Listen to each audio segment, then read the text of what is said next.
반갑습니다. 오늘도 새벽 돌베개에 나오신 모든 성도님들을 주님의 이름으로 환영합니다. 주의 은혜로 우리 모두가 또 이렇게 하루를 시작할 수 있게 되었는데요. 오늘도 하나님 주시는 스가랴서 말씀 함께 묵상하고 또 이 말씀으로 이 하루도 또 잘 살아가는 우리 모두가 되면 좋겠습니다. 오늘 우리에게 주시는 하나님의 말씀은 스가랴 8장 18절로 20절까지의 말씀입니다.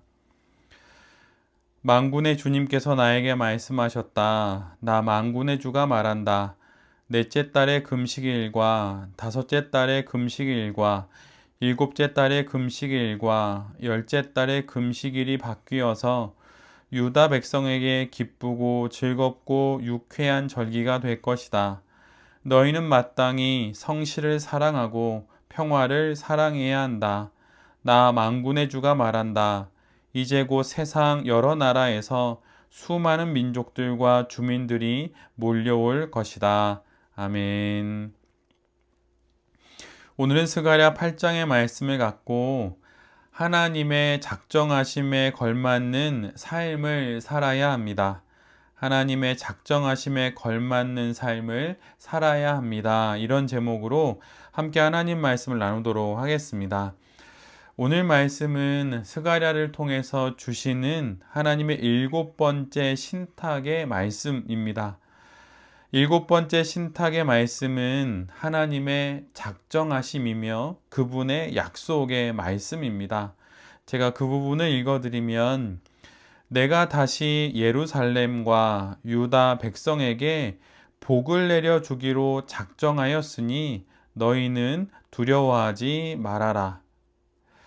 우리를 향한 하나님의 작정하심은 복 주시는 것으로 이미 확정되어 있습니다. 우리에게 무엇을 주실까? 우리에게 벌을 주실까? 우리에게 상을 주실까?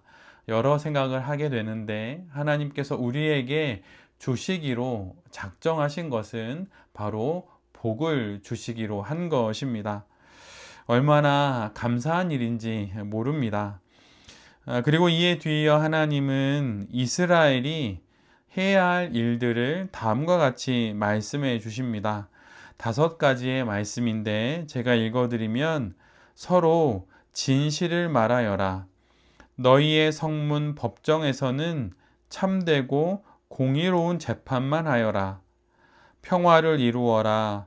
이웃을 해칠 생각을 서로 마음에 품지 말아라. 거짓으로 맹세하지 말아라.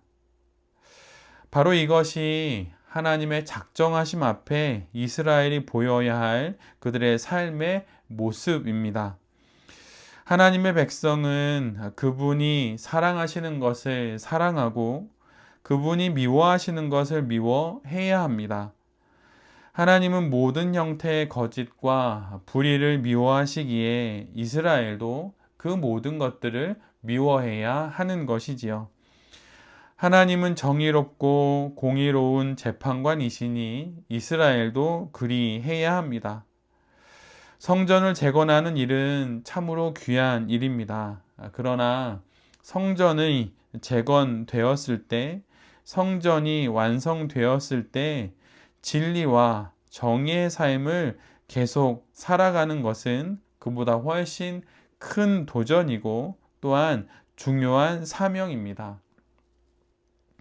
이러한 삶을 살아갈 때에만 그들은 계속 하나님의 복을 받을 수 있는 것이고 하나님이 그들에게 의도하신 것처럼 다른 이들에게도 복을 전해주는 복의 근원이 되는 그런 백성이 되는 것입니다. 우리를 향한 하나님의 작정하심 역시 복주심입니다. 우리가 이것을 잘 기억해야 할 것입니다. 하늘 아버지께서 우리에게 주시려고 하시는 것은 복입니다. 그 복을 받아 누리기 위해서 하나님께서 원하시는 삶을 살아갈 책임과 의무가 우리 모두에게 있습니다. 복을 주시는 것은 하나님의 몫이고 그 복을 받을 만한 그릇을 준비하는 것은 우리들의 몫입니다. 열왕기하 4장을 보면 선지자 엘리사가 예언자 수련생 중에 한 명이 죽게 되고 그의 아내와 두 아들이 어려운 일에 처하게 된 것을 기록해 놓고 있습니다. 그 여인은 엘리사를 찾아와서 이제 사람들이 자신에게 있는 두 아들마저 노예로 팔려고 한다고 말하고 도움을 요청하게 되지요. 그때 엘리사는 그 여인에게 나가서 이웃 사람들에게 빈 그릇들을 빌려오라고 말합니다. 그리고 뒤에 이렇게 덧붙입니다.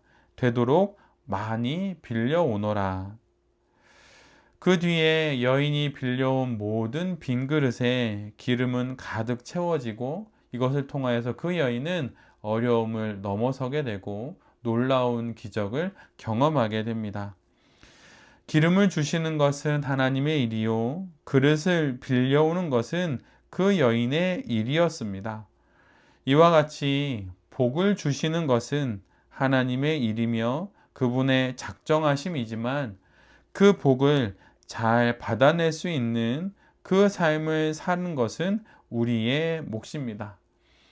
우리에게 허락된 이 귀한 하루에서도 우리 모두가 하나님의 복을 받을 수 있는 그러한 삶의 내용으로 이 하루를 잘 채우는 우리 모두가 되어야 할 것입니다. 오늘 본문 후반부에는 베델 사람들이 제기한 금식에 관한 그 질문의 답변이 기록됩니다. 이제 금식의 절기는 더 이상 괴로움과 근심의 절기가 아니라 기쁘고 즐겁고 유쾌한 절기가 될 것이라고 말씀해 주십니다.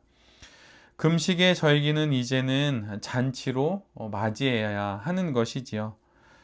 금식은 영원히 지나가고 축제의 계절이 오게 된 것입니다. 그리고 하나님께서 유다 백성들에게 복을 내리실 것이며 그럼으로써 세상 모든 사람들이 이를 보고 예루살렘으로 모여들게 될 것입니다. 하나님께서 아브라함 시대 이래로 이스라엘 백성들과 맺은 언약은 그들이 복을 받는 것이고 또한 동시에 세상을 향한 복의 근원이 되는 것입니다. 그래서 그들이 받는 복은 그들만을 위한 것이 아닌 것이죠. 궁극적으로는 그들을 통해 세상의 모든 사람들이 하나님께 나아오고 그들 모두가 복을 받게 되는 것입니다. 그러나 여기서도 사실은 베델 사람들이 제기한 금식에 대한 그 명확한 대답이 주어지지는 않습니다. 그러나 우리 모두가 지금까지의 내용 속에서 함축적으로 드러난 답을 알고 있지요. 그것은 더 이상 금식을 지킬 필요가 없다는 것입니다. 물론 금식을 지키지 않아도 된다라고 말하는 것도 원칙은 아닙니다. 중요한 것은 금식을 하든 하지 않든 그들이 하나님과 이웃을 향한 회개의 삶과 사랑의 삶을 사느냐 하는 것이지요. 이를 통해 우리가 알게 되는 것은 하나님 나라의 도래에 대한 기대감 안에서 우리가 살아가야 할 삶 역시 이와 마찬가지라는 것입니다. 천국을 소망한다고 말하면서 다시 오실 예수님을 기다린다고 말하면서 이 땅에서 천국을 소망하며 살아가는 사람들이 바로 우리들이지요. 그 삶의 증거가 바로 진실을 말하는 것이고 정의와 공의를 행하는 것이며 평화를 이루는 것입니다. 최근에 특별히 지금 많은 매스컴에 등장하는 이들 중에 기독교인들이 정말 많습니다. 대부분 좋은 일들보다는 안 좋은 일들과 연관되어 등장하게 되지요. 높은 지위와 많은 재력과 대단한 학벌을 갖고 오늘 본문에서 말씀하시는 삶과는 정반대의 삶을 살았던 이들이 만천하에 기독교인이라고 하는 이름으로 드러나고 있습니다. 참으로 정말 안타깝고 또 부끄러운 일들입니다.